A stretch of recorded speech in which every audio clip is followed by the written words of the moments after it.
2020 সালে 15 জুন রাতে লাদাখের গালওয়ান উপত্যকায় ভারত ও চীনের মধ্যে এক রক্তক্ষয়ী সংঘর্ষ ঘটেছিল।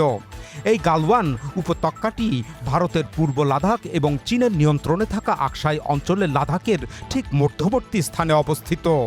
সেদিনের সেই ভয়াবহ সংঘর্ষে একজন কর্নেল সহ অন্তত 20 জন ভারতীয় সেনা নিহত হন। দীর্ঘ সময় পর চীনও স্বীকার করে তাদেরও 4 জন সেনা ওই ঘটনায় প্রাণ হারিয়েছিল। লাদাখের সেই রক্তক্ষয়ী সংঘর্ষের পর দুই দেশের সীমান্ত উত্তেজনা অরুণাচল প্রদেশেও দ্রুত ছড়িয়ে পড়ে, যা আজও চলমান রয়েছে। অরুণাচলকে ঘিরে দিন দিন ভারত ও চীনের এই বিরোধ বেড়েই চলেছে, আর সেখানে প্রতিনিয়ত ঘটছে একের পর এক সংঘাতপূর্ণ ঘটনা। বস্তুত হিমালয়ের বরফ ঢাকা পাহাড়ে নিঃশব্দে বাজছে যুদ্ধের দামামা। ভারত আর চীন আজ এক অদৃশ্য কিন্তু অত্যন্ত বিপজ্জনক সংঘাতের মুখোমুখি। অরুণাচল সীমান্ত যেন ক্রমেই এক জীবন্ত বারুদের স্তূপে পরিণত হয়েছে। ভারত ও চীনের মধ্যকার এই উত্তেজনা কি শেষ পর্যন্ত এক বিধ্বংসী যুদ্ধের দিকে রূপ নিচ্ছে? তবে কি সত্যিই 2049 সালের মধ্যেই অরুণাচল নিজেদের দখলে নিতে যাচ্ছে চীন? আজকের ভিডিওতে জানব এসবের নেপথ্য কাহিনী।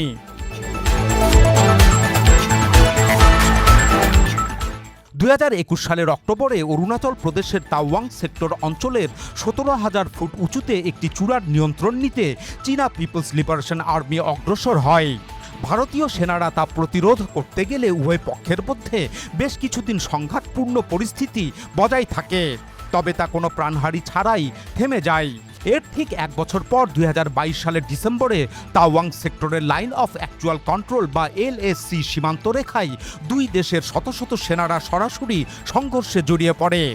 আন্তর্জাতিক গণমাধ্যমের খবর অনুযায়ী প্রায় 300 থেকে 350 জন চীনা সেনা ভারতীয় ভূখণ্ডে প্রবেশের চেষ্টা করলে দুই পক্ষের মধ্যে এই সংঘর্ষ শুরু হয়। এতে উভয় পক্ষের বেশ কয়েকজন সেনা আহত হন। 2020 সালের গালওয়ান সংঘর্ষের পর অরুণাচল সীমান্তে এটিই ছিল প্রথম বড় ধরনের সরাসরি সামরিক সংঘাত। এই সামরিক সংঘাতের পর চীন শুরু করে এক নতুন মনস্তাত্ত্বিক যুদ্ধ। তারা অরুণাচল প্রদেশকে নিজেদের এলাকা দাবি করে নতুন মানচিত্র প্রকাশ করে। বেইজিংয়ের আঁকা এই মানচিত্রে পুরো অরুণাচল প্রদেশ এবং লাদাখের আকসাই অঞ্চলকে চীনের নিজস্ব ভূখণ্ড হিসাবে দেখানো হয়। চীন অরুণাচলকে তার দক্ষিণ তিব্বত বা জাংনান প্রদেশ নামে সম্বোধন করে। 2023 থেকে 2025 সাল পর্যন্ত চীন মোট 5টি ধাপে এসব মানচিত্র অঙ্কন করে। শুধু মানচিত্র আঁকাই নয়, চীন অরুণাচল প্রদেশের বিভিন্ন পাহাড়, নদী ও আবাসিক এলাকার নাম পরিবর্তন করে এর চীনা ও তিব্বতী ভাষায় নতুন নামকরণ করে। এভাবে চীনের মানচিত্র অঙ্কন এবং ভৌগোলিক স্থানের নতুন নামকরণে ভারতের পররাষ্ট্র মন্ত্রণালয় কঠোর ভাষায় প্রতিক্রিয়া জানায়। ভারতীয় পররাষ্ট্র মন্ত্রণালয় দৃঢ়ভাবে বলে, অরুণাচল ভারতের অবিচ্ছেদ্য অংশ হওয়া থেকে বিচ্যুত হবে না। আন্তর্জাতিক বিশ্লেষকরা একে ভারতের উপর বেইজিংয়ের ধারাবাহিক মনস্তাত্ত্বিক চাপের অংশ হিসাবে উল্লেখ করেন। এদিকে অরুণাচলকে নিজের অঞ্চল দাবি করে চীনের মানচিত্র অঙ্কন করাই মার্কিন যুক্তরাষ্ট্র ভারতের পক্ষে বিবৃতি দেয়। বিবৃতিতে মার্কিন পররাষ্ট্র দপ্তর বলে, যুক্তরাষ্ট্র অরুণাচল প্রদেশকে ভারতের ভূখণ্ড হিসাবে স্বীকৃতি দেয় এবং লাইন অফ অ্যাকচুয়াল কন্ট্রোল সীমান্ত রেখা অতিক্রম করে চীনের ভূখণ্ডগত দাবির তীব্র বিরোধিতা করে। অরুণাচল প্রদেশকে কেন্দ্র করে দুই দেশের মধ্যে আরেক দফা বড় ধরনের উত্তেজনা ছড়ায় 2024 সালের মার্চ মাসে, যখন ভারতের প্রধানমন্ত্রী নরেন্দ্র মোদী ওই অঞ্চলটি সফর করেন। ওই সফরে নরেন্দ্র মোদী সামরিক কৌশলগত প্রায় 12 কিলোমিটার দীর্ঘ এক ভূগর্ভস্থ সুড়ঙ্গ বা টানেল উদ্বোধন করেন।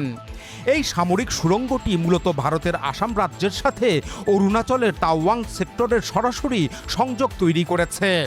শীতকালীন বরফপাত ও বৈরী আবহাওয়ার মধ্যেও যেন যে কোনো সময় ভারতীয় সামরিক বাহিনী ও যুদ্ধ সরঞ্জাম দ্রুত সরবরাহ করা যায়, সেই লক্ষ্যে পাহাড়ের তলদেশ দিয়ে এই টানেলটি নির্মাণ করা হয়।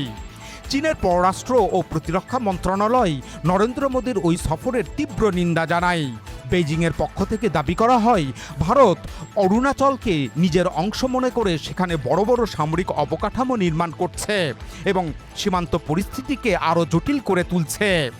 এদিকে নরেন্দ্র মোদীর ওই সফরের ঠিক এক মাস পর 2024 সালের এপ্রিলে চীন অরুণাচলের লাইন অফ অ্যাকচুয়াল কন্ট্রোল সীমান্ত রেখা বরাবর শতভাগ 5G মোবাইল নেটওয়ার্ক কাভারেজ প্রতিষ্ঠা করে।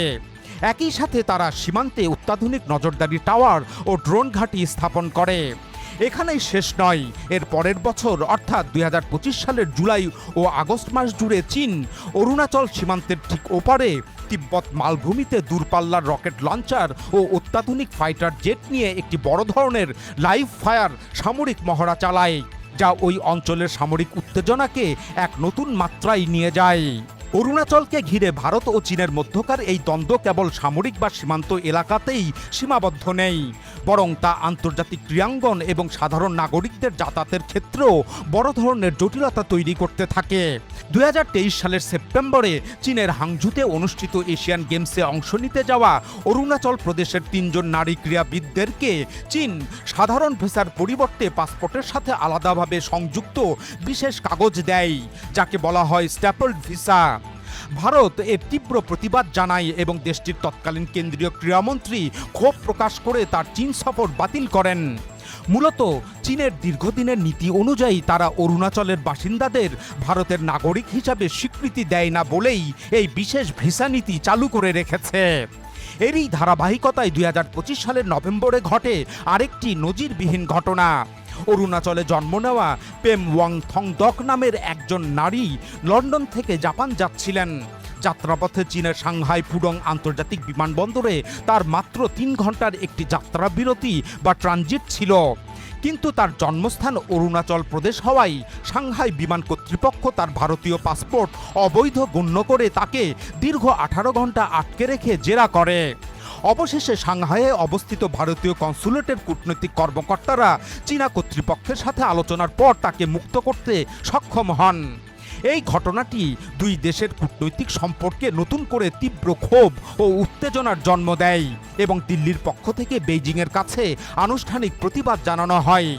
তবে ভারত ও চীনের মধ্যে এসব ঘটনাবলীর চেয়েও অনেক বড় দ্বন্দ্বের সূত্রপাত হয় 2025 সালে। বিরতির পর সেই কাহিনীটি বলছি।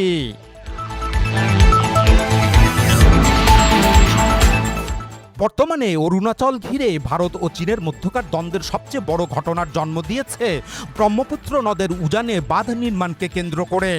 ব্রহ্মপুত্র নদ চীনের তিব্বত থেকে উৎপন্ন হয়ে অরুণাচল প্রদেশ হয়ে আসামের মধ্য দিয়ে প্রবাহিত হয়ে বাংলাদেশে প্রবেশ করেছে।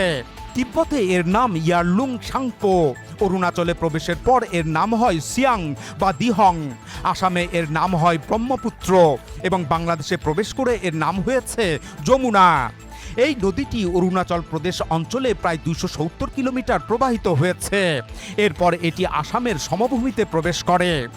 চীন তিব্বতের মেতপ অঞ্চলে ব্রহ্মপুত্র বা ইয়ারলুং সাংপো নদীর উজানে 2025 সালের জুলাই থেকে একটি দানবীয় আকারের বাঁধ ও জলবিদ্যুৎ কেন্দ্র নির্মাণ শুরু করেছে। এটি সাধারণ কোনো বাঁধ ও জলবিদ্যুৎ প্রকল্প নয়, এটি একটি সুপার হাইড্রো পাওয়ার প্রজেক্ট। এই প্রকল্পের অধীনে মোট 5টি বিদ্যুৎ উৎপাদন স্টেশন থাকবে, যার সম্মিলিত বিদ্যুৎ উৎপাদন ক্ষমতা হবে 60,000 মেগাওয়াট অর্থাৎ 60 গিগাওয়াট। এটি চীনের বিখ্যাত 3 গর্জেস ড্যামের চেয়েও 3 গুণ বেশি শক্তিশালী এবং বিশ্বের বৃহত্তম জলবিদ্যুৎ প্রকল্প হতে যাচ্ছে। চীনের টার্গেট অনুযায়ী এই বিশাল প্রকল্পের কাজ 2035 থেকে 2040 সালের মধ্যে পুরোপুরি শেষ হয়ে চালু হবে। এই প্রকল্পের আনুমানিক ব্যয় ধরা হয়েছে প্রায় 170 বিলিয়ন মার্কিন ডলার। এদিকে ভারত চীনের এই বাঁধ নির্মাণের ফলে সম্ভাব্য বন্যা বা পানির সংকট মোকাবেলায় অরুণাচল প্রদেশে সিয়াং আপার মাল্টিপারপাস প্রজেক্ট নামের একটি প্রকল্প বাস্তবায়নের পরিকল্পনা গ্রহণ করেছে। এই প্রকল্পে একটি বাঁধ ও জলবিদ্যুৎ কেন্দ্র নির্মাণের মাধ্যমে ভারত আসন্ন ক্ষয়ক্ষতি কাটিয়ে উঠতে চায়। এদিকে 2026 সালের জুন মাসের শেষ সপ্তাহে প্রকাশিত একটি খবরে অরুণাচল প্রদেশের সীমান্তে চীনের সামরিক তৎপরতা ও ভূমি নিয়ন্ত্রণে নেওয়ার ইঙ্গিত মিলেছে।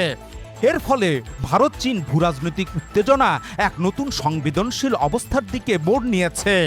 অরুণাচলের স্থানীয় আদিবাসী সংগঠন নাহ ওয়েলফেয়ার সোসাইটি বা NWS জেলা প্রশাসনের কাছে জমা দেওয়া এক স্মারকলিপিতে অভিযোগ করেছে যে বিগত কয়েক বছরে চীনের পিপলস লিবারেশন আর্মি ভারতীয় ভূখণ্ডের কয়েক কিলোমিটার অভ্যন্তরে প্রবেশ করেছে।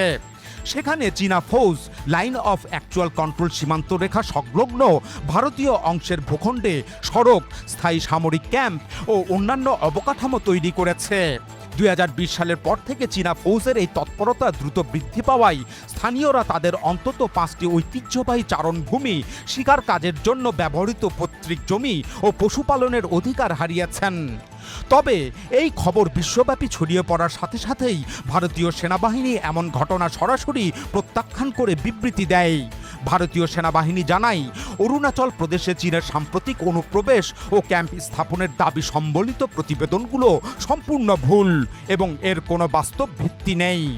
ভারতীয় সেনাবাহিনীর এই বিবৃতিকে সমর্থন করে তৎকালীন সেনাপ্রধান জেনারেল উপেন্দ্র দ্বিবেদী বলেন, লাইন অফ অ্যাকচুয়াল কন্ট্রোল সীমান্ত রেখায় বর্তমানে পরিস্থিতি স্থিতিশীল এবং নিয়মিত দ্বিপাক্ষিক আলোচনার মাধ্যমে তা পরিচালনা করা হচ্ছে।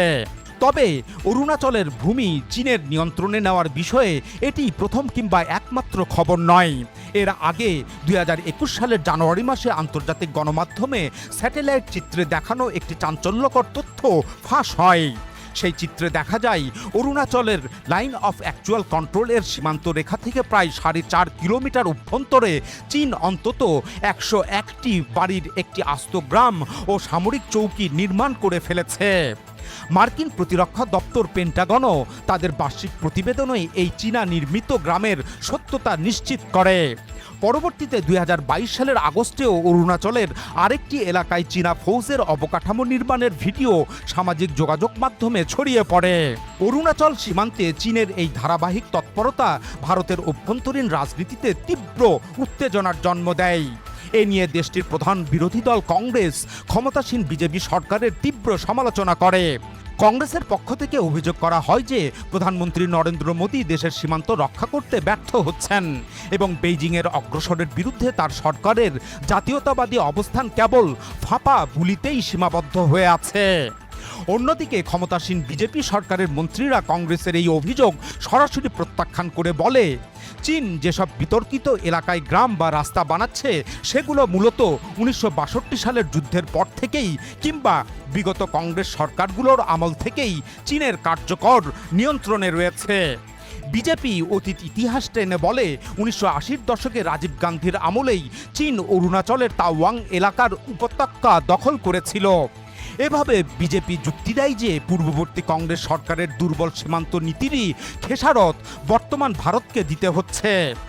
বস্তুত ভারতীয় সেনাবাহিনী অরুণাচল সীমান্তে চীনা ফৌজের ঢুকে পড়ার দাবি অস্বীকার করলেও সীমান্ত এলাকায় চীনের তৎপরতায় ভারত বসে নেই।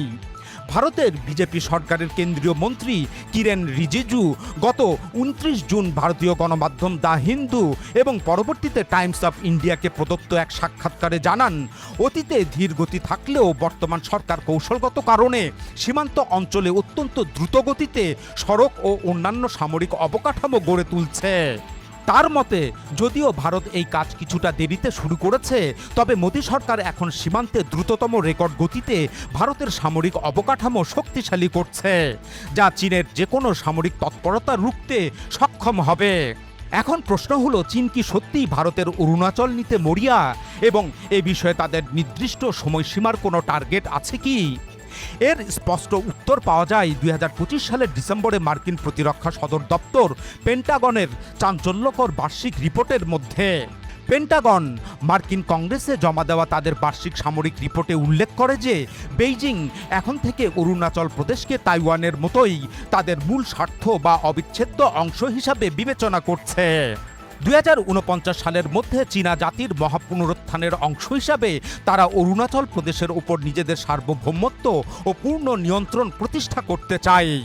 সুতরাং পেন্টাগনের এই চাঞ্চল্যকর রিপোর্ট আর সীমান্তের বর্তমান রূপ মেলালে একটি বিষয় স্পষ্ট, অরুণাচল আজ এক চরম যুদ্ধংদেহী পরিস্থিতির দিকে ধাবিত হচ্ছে।